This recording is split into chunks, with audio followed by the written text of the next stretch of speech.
Today I am going to explain experiment number 9 of physics 1, Archimedes Principle. So Archimedes is the name of the scientist, and for his principle his name was given. Clear? So what is our objective? We are going to verify this Archimedes Principle for the series of regular and irregular objects. So what is our regular, what is our irregular object? You can just have a look of this object. We have, this is a regular shape, rectangle, small rectangle. We have three different shape objects, but all these three are exactly cylindrical in shape. So all these have regular shape. So if you just see all these things, these are all the regular shape, but if you just saw this item, it is irregular in shape. So what we are going to do, we are going to apply the principle of Archimedes to find the volume of all these objects. Clear? So we are going to find the volume of all this object by applying the Archimedes principle. So what I am going to do, we are going to fill these two tables. Table 1, we are going to find the volume, and like that, table 2, we are going to measure the mass in water as well as mass in air. Clear? So before that, let's we just read the definition for Archimedes based on volume. So what he exactly said, the volume of the liquid displaced by an object is exactly equal to the volume of the submerged part of an object. So if you put anything on the water, the object will submerge into the water. By the time it will displace some quantity of the water. So whatever the quantity of the water displaced, if you collect that water, that is nothing but the volume of the object. So what I am going to do, I am going to take all these objects, I am going to put one by one to collect the displaced water. So what I am going to do, I am going to use this beaker. You can just have a look here. First of all, I will explain what are the things today we are going to use. We are going to use measuring cylinder, that means it's a calibrated measuring jar. We are going to use one beaker with water, and then we are going to use different shaped object, and these are all the regular shape and this is irregular shape. So I'm going to explain for only one object. Like that, you have to use the same method for the rest of the object. Clear? And apart from that, we have two tables. For the second table, we are going to use this triple beam balance. So what we did, we exactly took a stand, we mounted this triple beam balance in this stand, and here we fixed one hook, because for what purpose? We are going to measure the mass of this object both in air as well as both in water. So if you want to measure the object mass in air, you have to put this object on this pan. If you want to measure the mass of this object in water, you have to hook this, and by the time below this you have to place this beaker. You have to make the object to touch. This object should be covered fully with water. Clear? So for that purpose we make the arrangement like that. So now what I am going to do, we are going to apply this principle for filling this table. Clear, my dear? So what we are going to do, we are going to find the volume of each object. So we are going to find the volume of each object with the help of the volume of the water displaced. So you put something inside the water, you are going to collect the displaced water. That water gives you the information about the volume of the object. Clear? So now what we are going to do, I am going to fill this table. So we are going to take an object, we are going to find its volume. So what type of object we have? Aluminum cylinder, brass cylinder, plastic cylinder, brass block, aluminum block, and aluminum irregular shape. So just before I show all the, I already showed the different types of object. You can see this is aluminum, this is plastic, this is brass. So these are all three cylindrical shape, and then we have two brass block. One is brass, we have two rectangular block. One is brass, another one is aluminum, and then we have another material which is irregular in shape, which is nothing but aluminum material. So we are going to find the volume of all these six objects. We are going to find the volume of all these six objects. Understand? So first I am going to take the aluminum. What I am going to do, you have to see here, I have a beaker, and you can see there is a pointer. So there is a hole So you can just have a look here. You have to fill this beaker full of water. What will happen? You can just have a look here. You can just have a look here. Here there is a hole. Am I right? So once the water reach this hole, the water will stop. So now what I am going to do? I am going to take this aluminium cylinder. I am going to put it inside. And at the same time, what I have to do? I have to take this calibrated measuring jar and I have to place it below this. This is what is that? The water coming out of this spout. Am I right? So below this I have to put this measuring jar. I have to collect the water. So once I just drop this inside, what will happen?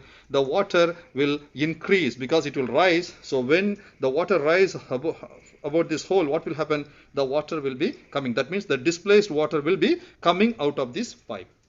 So I am going to collect that displaced water. So what I am going to do? Just have a look here.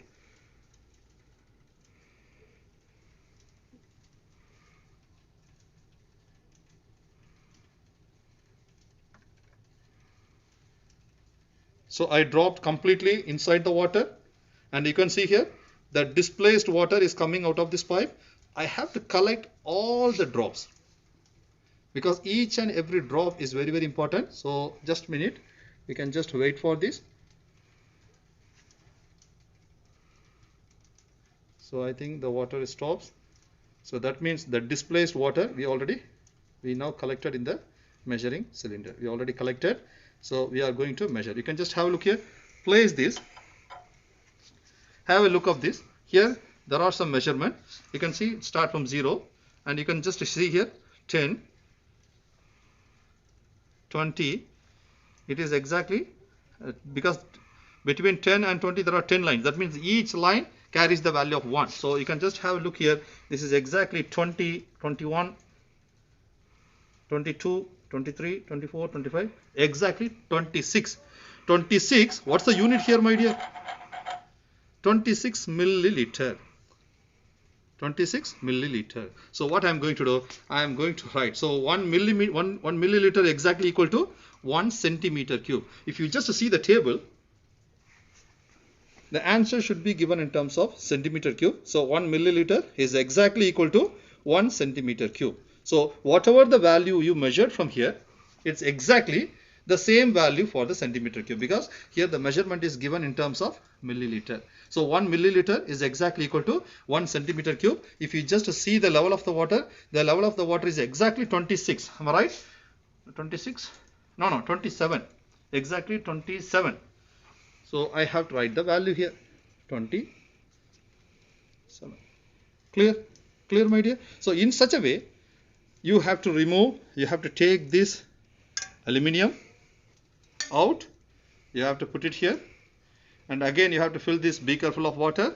Again, you have to repeat this experiment for the different materials. Likewise, you have to collect the displaced water by using this measuring cylinder. And please read the reading, read the level of the water in this measuring cylinder. Write that value in this table. Clear? This experiment is one of the easiest experiments. There will be no graph for this experiment. So likewise, you have to take and put another material and in such a way, you have to fill the reading in this table. So here I just show only for one reading. In the similar way, you have to find the brass cylinder volume, plastic cylinder, brass block, aluminum block and irregular block. So if you measure like that, you can easily find its volume. So the amount of water displaced. So here if you just see here, this much quantity of the water displaced once I drop this aluminum cylinder inside. So this water gives you the volume of this cylinder. Volume of this cylinder. Understand, my dear? So this is the procedure for the first table. So after we complete this table, we have to come for the second table. What is given in the second table? We are going to measure the mass of the object both in air as well as in water.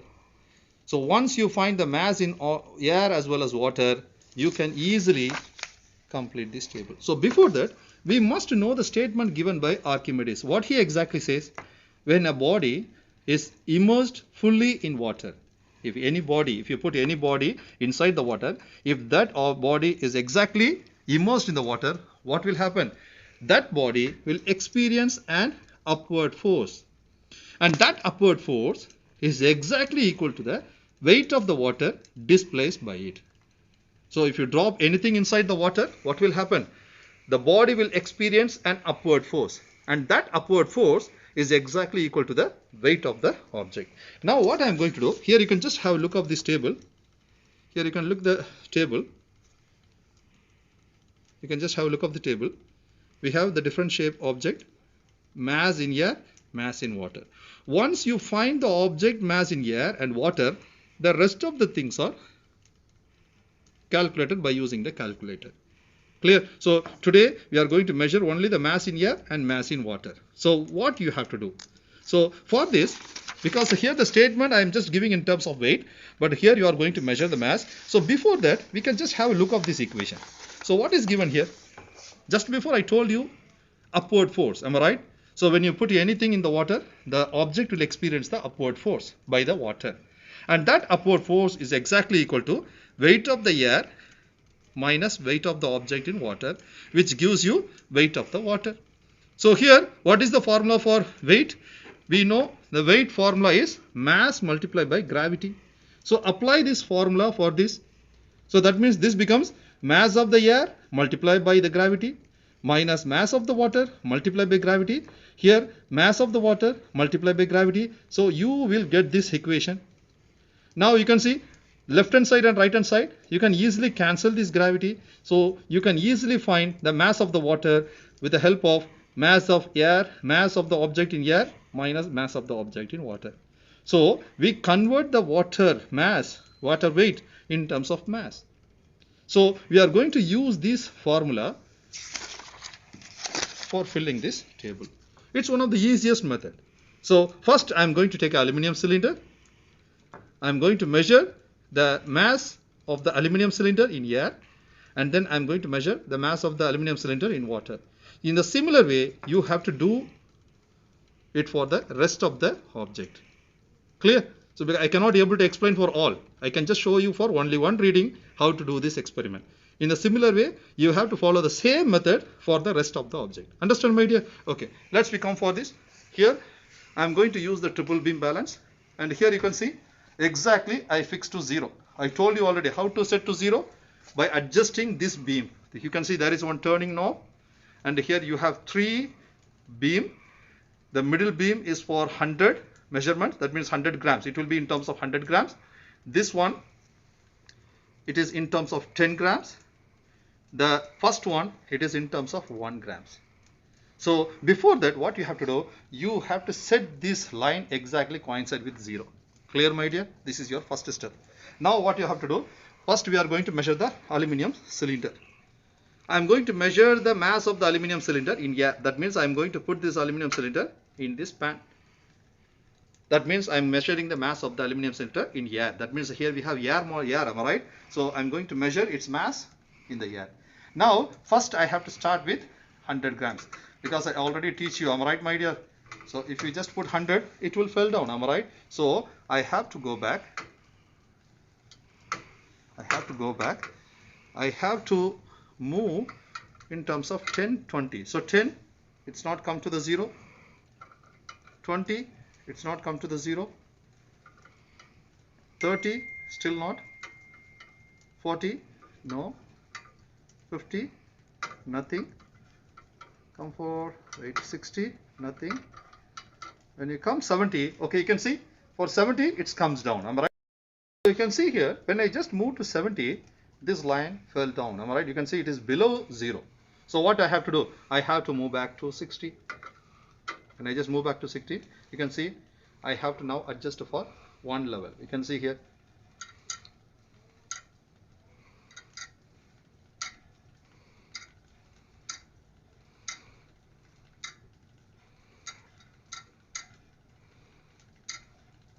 You can see here, now is exactly moving, and we have to fix this line exactly to 0. I just make small adjustment. I think now, see, exactly to 0. No. See, my line is exactly to 0. Am I right?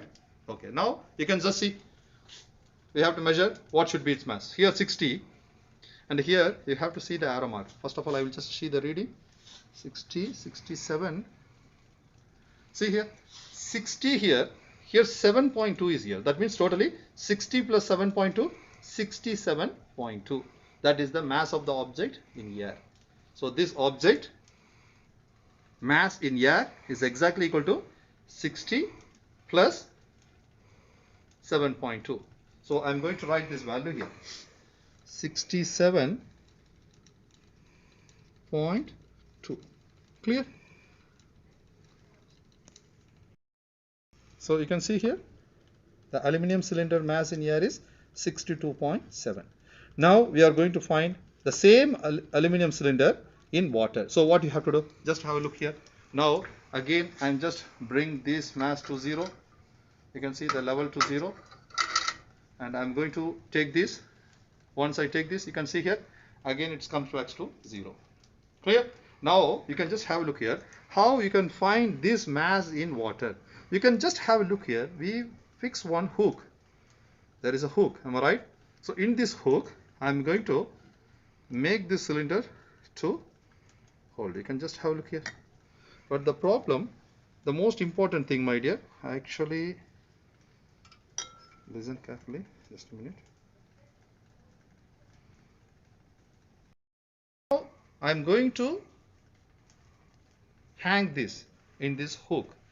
So you can just have a look here, my dear. When you just make like this, the most important thing, the object, aluminum object, it should not touch the base of the water. If the aluminum cylinder touch the base of this beaker, then the reading for measuring the mass of the object in water is wrong. So what you have to do, the most important thing, this aluminum should be covered completely with water, top, bottom, side, everything. And the most important thing, the base should not touch the object should not touch the base of the beaker. So if you just have a look here, you can just see my aluminum is exactly in the water. The aluminum is completely filled with water. It's exactly hanging. That means its bottom surface of the block is not touch, the bottom surface of the cylinder is not touch the base of the beaker. So now you can just see here, we have to measure the mass again. Now you can just have a look here. The object is exactly in the water. It is raised. So that means again we have to adjust this to make the line to come to 0. So first I will start with 100. For sure the 100 I don't know. It will fail immediately. So I think 100 will not work. I have to go for 10 level. So 10 I just put no change. 20 nothing. You can just have a look here. 20 I changed, but there will be no change. 30 nothing.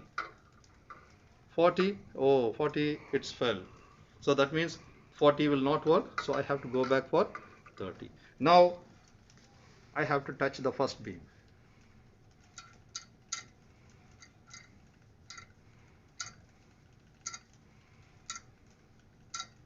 You can see here, when I just move, the line change. You can say, okay, very good.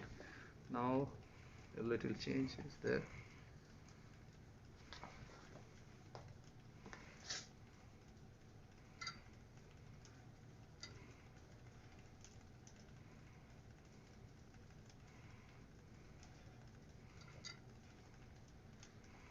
Okay, perfect. Now you can see the line is exactly coincide with 0. Now you can just have a look here.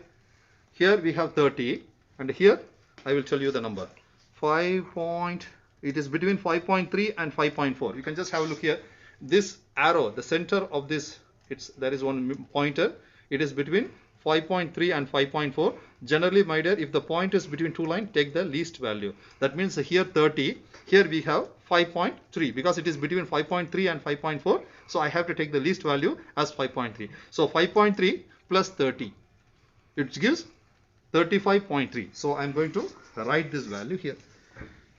35.3. Clear? So once you finish, the rest of the things are calculation by using your calculator. So now I'm going to work out on this calculator to complete this calculation. So what is given here, my dear? This is mass of the air minus mass of the water. What is our mass of the air? 67.2.